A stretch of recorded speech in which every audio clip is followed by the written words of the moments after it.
I'm in Yorkton, Yorkton, Saskatchewan. I was telling you earlier about how Canada was formed. The Americans, they did it differently. They made themselves independent of the crown. They had other ambitions, not Canada. Canada remained loyal to the crown, and that's why we have a town called Yorkton, Saskatchewan. It's quite the English name, and yeah. So here I am in Yorkton. I passed through a few towns called. One was called.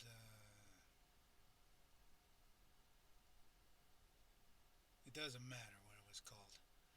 Uh, I think there was one town I could have went to is Esterhazy, and I saw signs for Esterhazy, and well, it sounds pretty British, pretty English, I guess.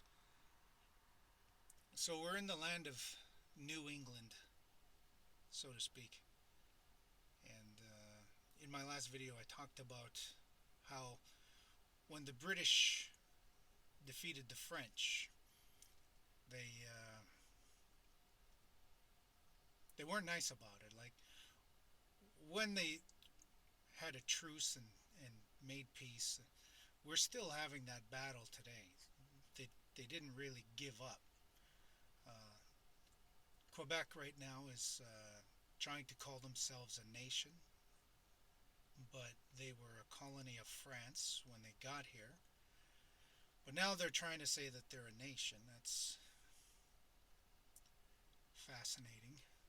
Kind of a collective delusion in terms of nationhood and nationality.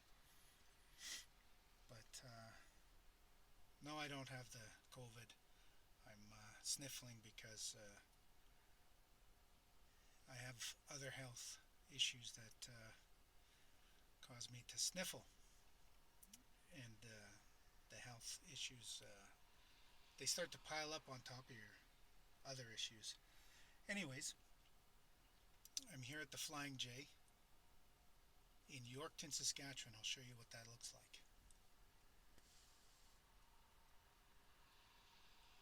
The pump at the farthest away, there's something wrong with the handle. I had to back up and use the one that's nearest us. There's McMahon Yates over there. Some kind of a neighborhood. Those look like fourplexes. Yeah, people live over there, you know. Probably pretty nice people. There's a there's a little park over on this area. It looks like it's not really a park, but it's a nice little grassy area. I could show you more, I guess, but we'd have to get out and take a walk. Maybe we'll do that. I'm on a break right now, actually. Yes, I put my glasses on so I could see what you could see. More issues. Anyways,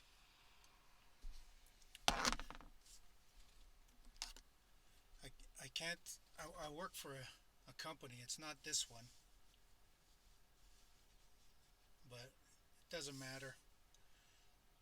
Whatever I say doesn't reflect the company I work for, and but you know how it is. People are sensitive, and they're just gonna say something, and I won't be allowed to do videos anymore. So we're kind of sneaking, but we'll try and do this nice and safe. Uh, so yeah, some pretty English sounding names coming through Saskatchewan. Um, Saw a couple German ones. I guess the further west Europe you go, the I guess the better it is in terms of assimilation. So, according to the according to the academic history books, the British they gave themselves the best land, but but they weren't very good farmers. I don't know. Can you hear me? Do you need me to put my headphones on? Is that better? You probably don't need that, but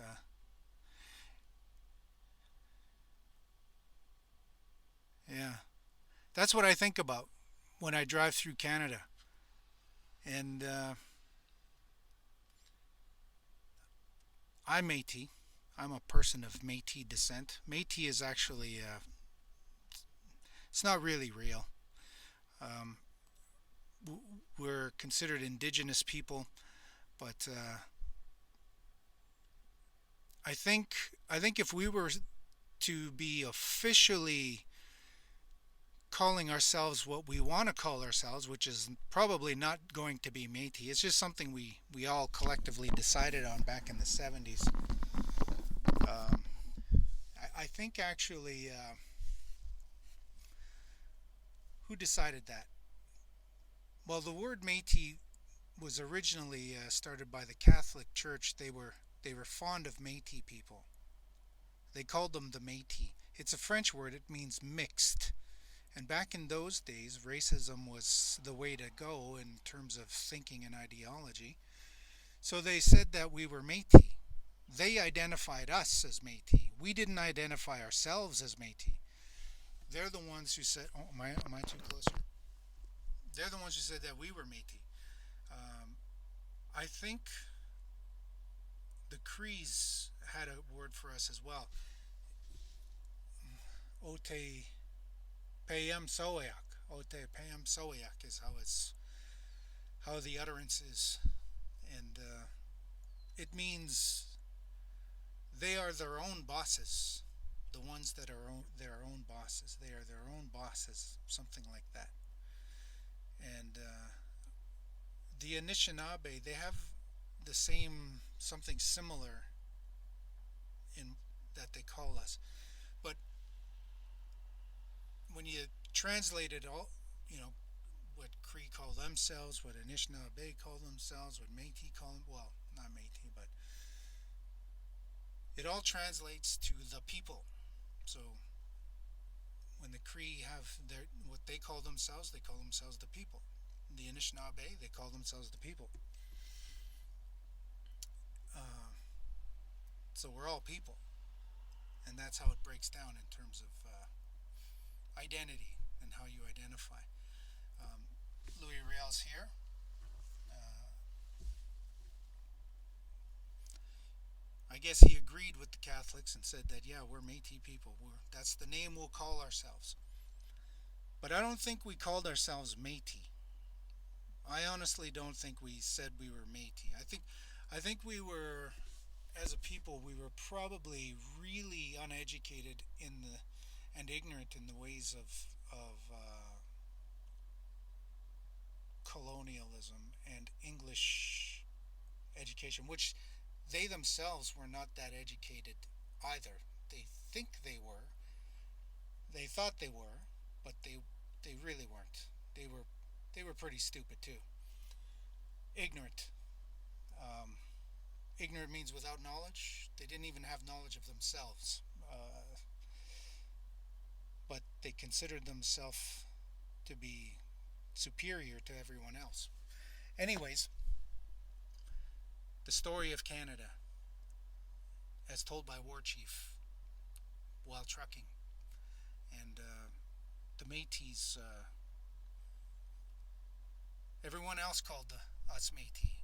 I'm pretty sure we didn't call ourselves Métis.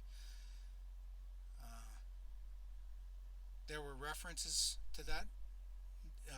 Some scholars have discovered that some of us called. I don't know if Gabriel Dumont called himself that. I'm pretty sure he didn't. I'm pretty sure him and his brothers called themselves something else. But it could have been half breed. It could have been something else. Um, but again, half breed was a word that we didn't call ourselves that. That was something that was imposed on us by the colonizers, which was usually the ones that were loyal to the crown, the Scottish, the British, and pretty sure we're not Métis. Pretty sure that's a made-up word. I'm pretty sure the Catholics. You got to understand when the elites, when they get together and they start talking, they make decisions that grassroots people have, they don't get to decide. We common folk don't get to decide who we are. Other people get to decide that. Be that as it may, we are people. We do have a claim to the area as a people. The Crees recognized that back in the old days.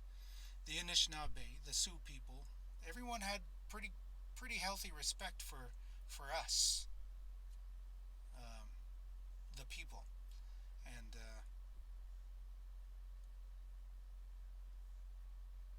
everybody recognized that, except the British. The British didn't care about anyone. They didn't care about the French. They didn't care about the Ukrainians. They cared about themselves, and they didn't even care about each other. They just cared about, you know, what am I going to get out of this deal? So the more powerful, the higher up you were as a British person, you gave yourself more. But if you were lower on the British hierarchical stratification, you didn't have a choice. You just got what you got. You didn't get what you wanted. And that's the way capitalism works.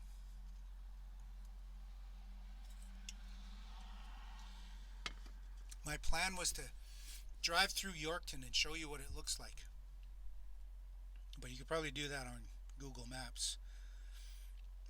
But I forgot where the Flying J was. So I had to forego the video and talk and get myself to this location so could get some fuel. And then I thought, well, I'll just do a video in the truck. And so that's what I'm doing now. So I don't mean to be. I'll finish this up quick with another apology. I don't mean to be racist. You can't be racist against British people because that's not a race. Neither is the French people. The French is not a race. The people who invented race, which were the British, in America, before America was America, they're the ones who invented race. And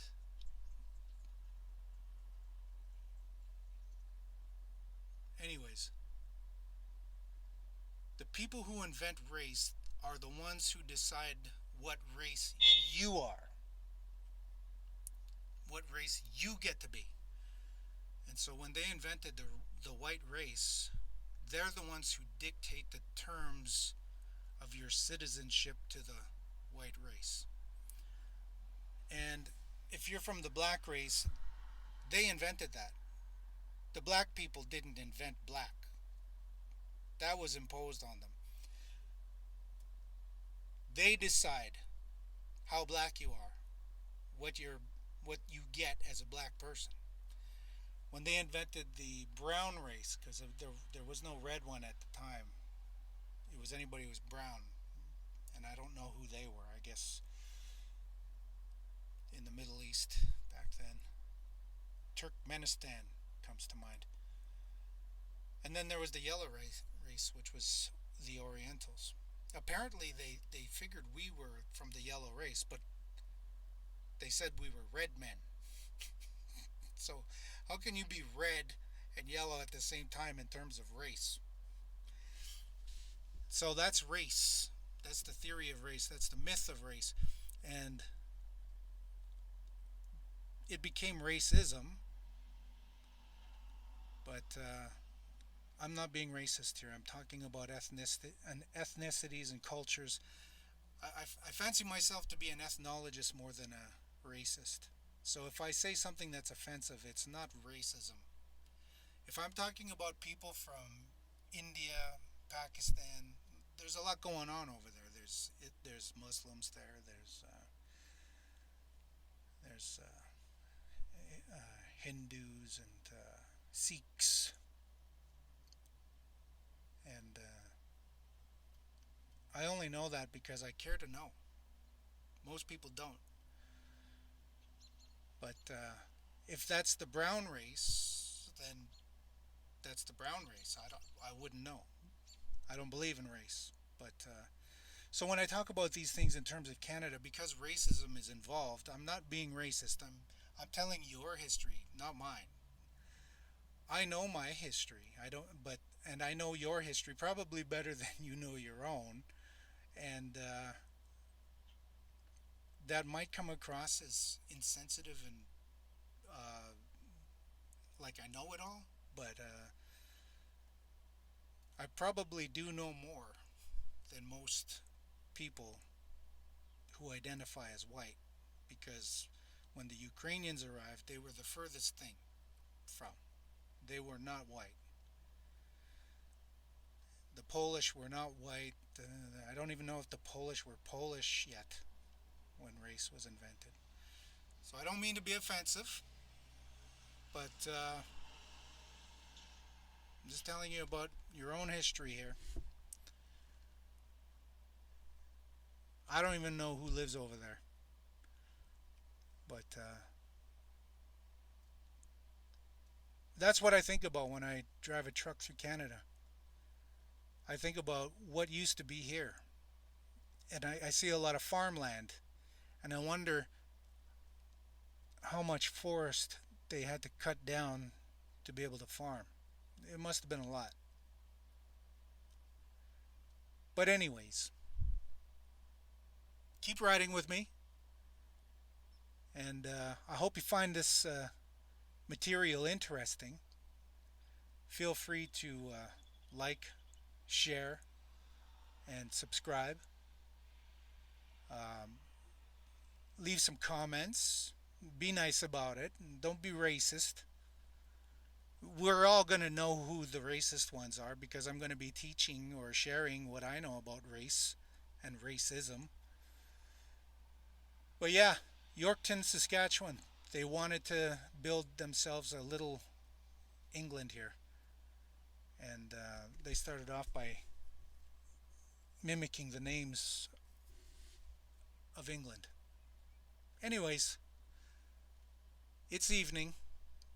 I'm going to be shutting her down in about 4.5 hours. I got about 4 more minutes left in my half-hour break here. You folks take care. Be nice to each other. Over and out.